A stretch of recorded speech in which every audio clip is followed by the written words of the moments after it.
Hello, I'm Scott Thompson, and welcome to After 10. We can watch movies, read books, and travel to gain a better understanding of the world around us. But at the end of the day, there's really no substitute for interpersonal connections. With that in mind, something called the Human Library was established in 2000, where instead of books, humans are lent out. On today's After 10, we are joined by one of the inventors of the Human Library, Ronni Abergel, to gain a better understanding of it and how it might tie in to the Park Geun-hye administration's push for national integration. A unique conference was held in the Korean National Assembly Library last month. It was something called the Human Library Conference. Human Library, a program that lends out humans instead of books with a goal of enhancing understanding, was started in Denmark and has expanded to about 70 nations over the last 10 years. Korea is also trying to find ways to better integrate society through the Human Library. Meet Ronni Abergel, inventor of the Human Library, and hear how it leads to promoting social integration and reducing preconceived notions.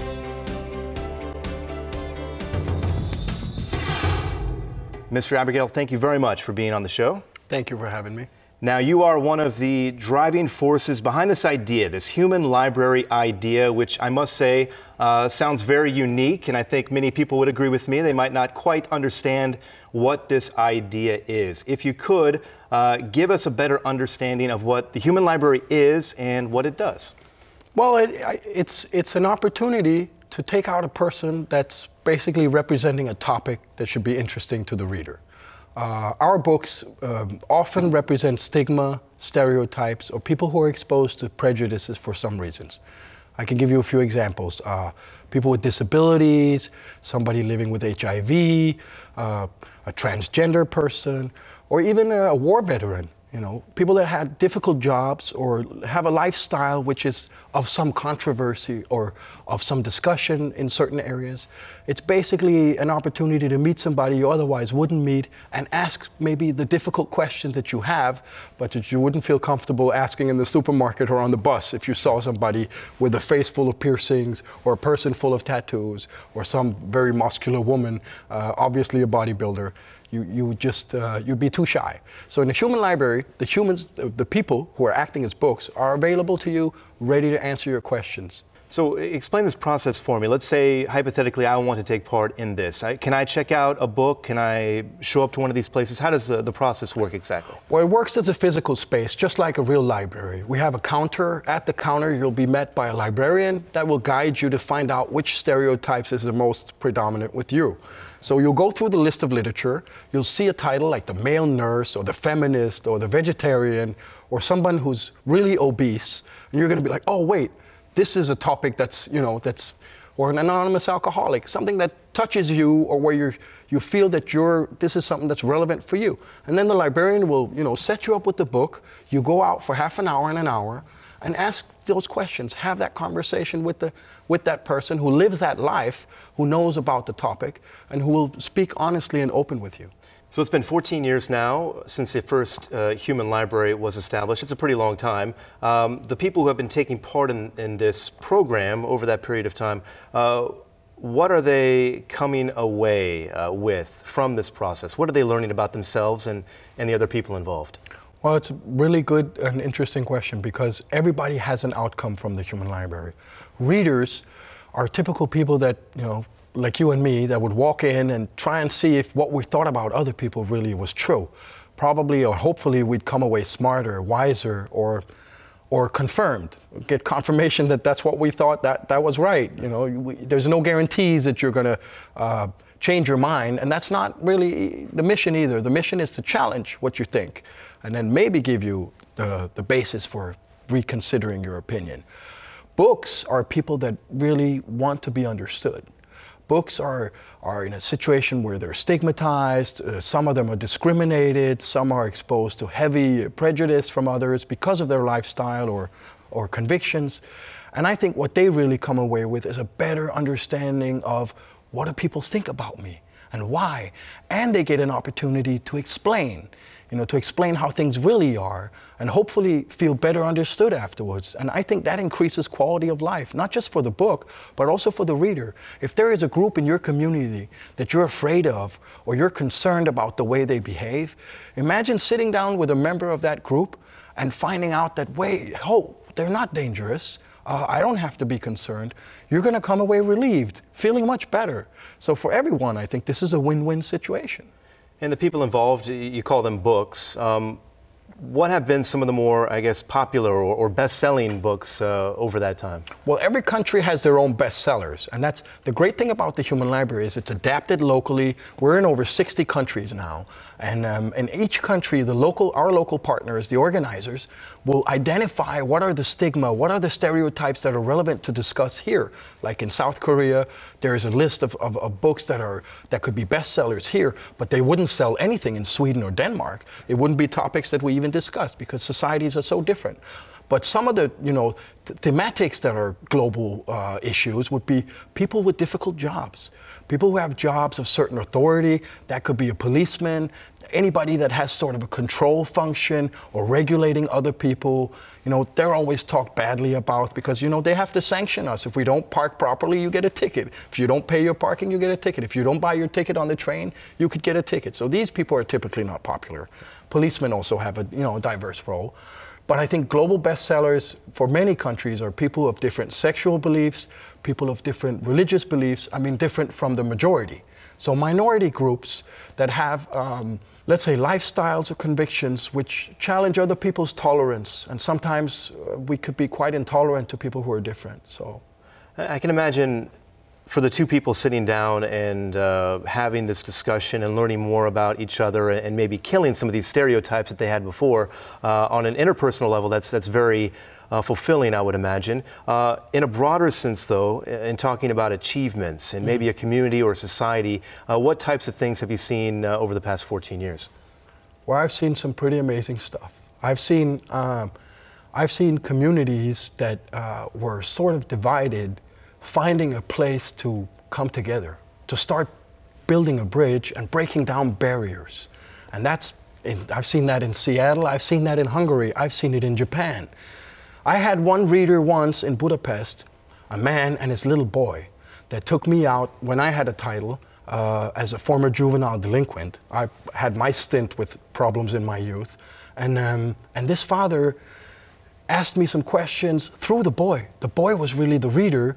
The father translated from Hungarian. And the boy wanted to know what made me aggressive and violent in my youth. And I explained about the frustration of being a teenager and not understood and being a minority in my society. And then the father looked at the boy and asked him, why are you asking these questions? And the boy said that, well, remember, Father, when you had the period where you were drinking very much and you were very angry and you got angry with Mother? And so he was reflecting on a situation from his own life where there had been some domestic violence in the family in a challenging time. And he wanted to better understand the mechanisms of violence. And he used me to do that. The father started crying. I was very touched. And I understood that there's a healing process going on here. We're talking about prejudices and stereotypes. I mean, these have been around since humankind's been around. This is nothing new here, of course. But from your experience doing this, I imagine you have some insight about these prejudices and stereotypes. You said we all have them to a degree. From your experience, where do they come from? Where are these preconceived notions coming from? There are many different sources of getting to these preconceptions. Media impressions. We live in a time where life goes pretty fast. We're very busy, we're working, we're taking care of our families, and we just don't have time to get to know everybody. And as the diversity of our communities is increasing, even here in South Korea also, what we're seeing is that people are navigating diversity through stereotyping. You're basically using stereotypes to tell yourself that you understand people, that you know what they're about, so you can feel safe about them. Because if you don't understand people, you don't know what they're about, then you're going to feel insecure. So as soon as I get just some sense of you, I can add a label to you and put you in a box and feel good about you. Every person does that. And I don't think there's anything wrong in navigating diversity through stereotypes because we simply don't have time to get to know everybody. But it's wrong when it becomes like a fact to you, because it's not. You have to test what you think is right. You have to challenge yourself and challenge your preconceptions, challenge your prejudices, and not be ashamed of it, but say to yourself, well, this is the impression I had of homosexuals. So sit down with a homosexual and find out if what you're thinking is really true. That's the best thing any person could do to get a better insight into the conditions and lifestyles of other people. So I think that that some of the things that could help bring unity to communities and be the glue of our society is tolerance and understanding and respect for diversity. Basically, in my world, diversity is a strength. The more diverse we are, the broader scope can we cover. Why should we all be the same? I mean, if you mentioned the goal here is to create this better understanding, if there's an ultimate goal here, though, are you trying to abolish prejudice, or I mean, what's the ultimate goal? I don't think we can abolish prejudice. That'd be like trying to stop violence. I used to work and stop the violence, and I realized this will be a lifetime mission because there will always be new people communicating with violence. There will always be people who are making prejudgment of others based on not facts or myths or bad media reporting. We can't really stop that, but what we can do is we can offer an opportunity for those who are open-minded enough and who really deep down inside probably know that what they think is probably not the truth. Brave and courageous enough to challenge that and go face to face with the person they think they don't like and find out that probably they have more in common than what's keeping them apart. So if we can help build better communities and better quality of life for the people who are discriminated and stigmatized, and as well make those who feel they don't understand the different people feel more safe, then I think we're on a way to a good place.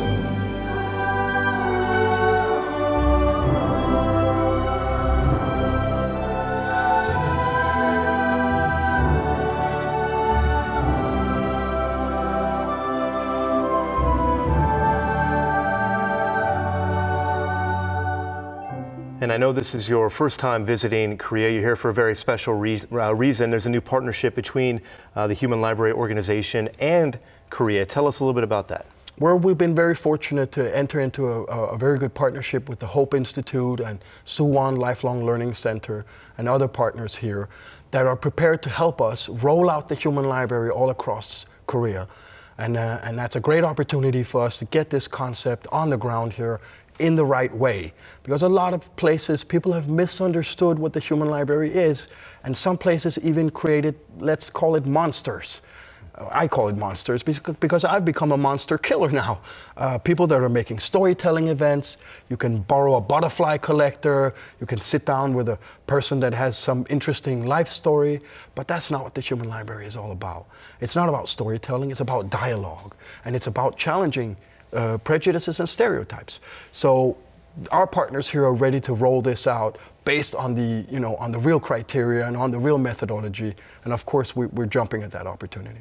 And as you mentioned earlier, each country is different in the types of stereotypes that they may have about certain people.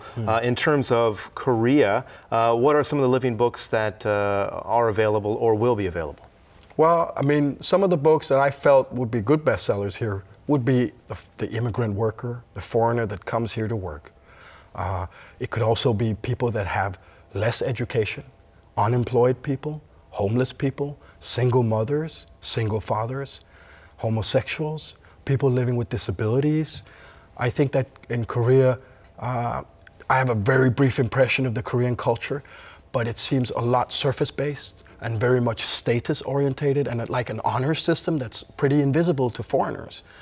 You actually have to dig a little deep to understand it. And I've tried to do that the last couple of days here to get an insight. And one of the things I understood is if you don't keep up your surface here, people will deselect you. Showing vulnerability is not something that's appreciated. While in my country, if you don't show any vulnerability, what are you, a superhuman? Nobody's superhuman. It just seems artificial. So cultures are so different from country to country. But I think Korea could gain from this by opening up their hearts a little, putting down the game face, and let's be people. Because behind closed doors, I don't think Koreans are that much different than everybody else. Right. Yeah, we're all the same at the end of the day, right? At the end of the day, we're all the same. When you look at the situation here and you look about getting started on the ground floor here and putting together this human library, I imagine the goal is pretty similar no matter where you are, but is there a specific goal in terms of Korea? And you mentioned it there a little bit about maybe breaking down that facade. But when you look at the situation here, what might be different about other situations in other countries? Well, I wouldn't know enough to say that it was different, but I see some of the mechanisms here that I also see elsewhere is regional differences. If you come from one part of Korea, you're not as appreciated or as good as somebody else from another part. And that's just not a way to measure the worth of people. Or that some people from one region hates the others because they disagree politically. I see there's a lot of basis for conflict in Korea, and it's just under the surface. It's like it's brewing right under the surface. When you could have an explosion is when you're not talking about the problems. So I would be fearful of this way of handling things in Korea. If that continues another 10, 15 years, you might actually see eruptions and conflicts, serious conflicts growing out, because we're not talking about the problems, we're talking about each other, but not with each other. And that's a problem. We need to talk with each other if we're going to solve anything or gain understanding or build an understanding for diversity or tolerance. Then we have to have a dialogue. And that's what I'm sort of seeing is a little bit missing here. And this, I mean, it really falls in line with what President Park Geun-hye has been saying about national integration. Have there been discussions with the organizers here about that, about these regional differences, about all coming together as one people? Well, I think that would be a beautiful goal for the Human Library to help reach. And I think it's a tool that's valid to be used in this effort. And I'm really happy to hear that the government has this as a focal point, because there's no doubt that it's needed. It's needed with more bridge building, and it's needed with platforms for dialogue, because it's not a natural thing in the Korean culture to talk about difficult issues or talk about things that you may be a little ashamed of. That's something we hide away and we keep privately. And I think that in time, if they use this tool properly and they let it integrate in civil society, this might be one way to open up that discussion. We've been focusing on the individual countries, the individual communities and societies here. Of course, we are in a global world right now. I would imagine that presents a unique challenge. You can't exactly send these people across borders to other countries. I wouldn't think, at least. No. How do you tackle that challenge that may come up? Well, one of the things we're trying to develop now is actually a human library application, like to have a global human library program where books that volunteered in Korea could be borrowed by readers in the United States, or Danes could read Japanese, or Japanese could read South Africans. With this application, we could make like a huge transformative learning pool available to the whole world, so that we would be able to transcend borders. But obviously, some topics and some stereotypes and prejudices are not universal. They're local. They're based local. In Hungary, the Roma, the group of Roma are stigmatized heavily. In Denmark, Muslims are stigmatized heavily. In the US, people who are obese, people who are homeless, people who are young mothers, why don't they protect themselves? Those are topics that are interesting in the US, might be less interesting in Sweden. But at least we'd make the information available on a global level. And when this app gets up and running, one book they might like to check out is your book. Tell us a little bit about the title of your book and what it's about. Well, I've had several titles over the years. You can't ask anybody else to do something that you're not willing to do yourself. But my newest and most recent title is not one that, it's one I'd rather been without. It's The Single Dad. Unfortunately, I lost my wife 9 months ago to a heart problem. She had a valve prolapse. And so now I'm alone with 2 children, one girl 7 and a boy 3. And that's really, posed quite the challenge for me and my family. But we're strong. We've landed on our feet and we're moving on slowly. Missing mom, of course, but being a single dad, you come to realize all public communication is it's addressed at the mother. All the programs available in Denmark is looking at the needs of the mother. And everybody's just assuming the mother is there, because if somebody's not there, it'll typically be, there's a stereotype that it's always the father that runs away. But I mean, I can't run anywhere. I got my 2 kids and I'm responsible for them. But I definitely feel marginalized somehow as a dad. And during my recent visit in Thailand, and it's happened also a few times during my stay here, people come up to me and said, "Oh, where's the mother?" And I said, "Well, unfortunately, we lost her." And then they go, "Wow, oh, you're a hero." And I'm saying, "Why am I a hero?" "Well, because you're taking care of your kids." And I mean, that's just wrong. If you put kids in the world, that's your responsibility, male or female, mother or father. How am I going to, abandon that? And I can understand that some might, have to do that, but that's just not me. And I don't feel like no hero. I feel like I'm doing what I'm supposed to do. But even there's sort of a positive stigma, like I'm some kind of hero for doing my job. I don't think so. It's a unique program. You mentioned the application. You mentioned that you're expanding into more countries, including here in Korea as well. What other plans do you and the organization have for the future? Well, we're hoping to break into Africa this year, specifically Cairo, Egypt, which is a post-conflict or ongoing conflict territory. It'd be very interesting for us to see what this could do there. We're also hoping to get into Nigeria and South Africa during this year. That would make us available on all 7 continents. We're building a new website, and we're working very hard on establishing an organization in the US, Human Libraries America, because we need to settle America more. There's a lot to do there, and there's a lot of potential for the Human Library in the States, so get that organized. But first and foremost, I mean, just to go as far as possible. We're in plus 60 countries, but why not aim for 198? Why not aim for making this an integral part of civil society in every country? This could be in schools, in libraries, in universities, in workplaces, at conferences. This can do so much good. So we're just going to keep promoting this nice and slow, with quality, not to be rushed, but to do it with quality, like we're doing here in Korea. And I just hope to see the flowers grow, so one day we're going to have a huge, beautiful garden. And if people watching want to get involved here in Korea, what should they do?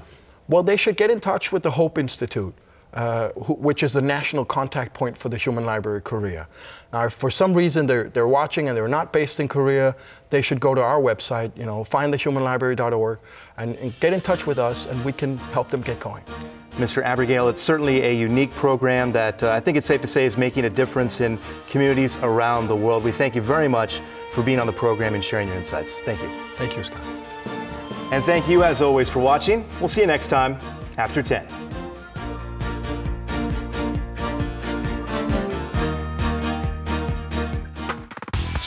Your comments on After 10.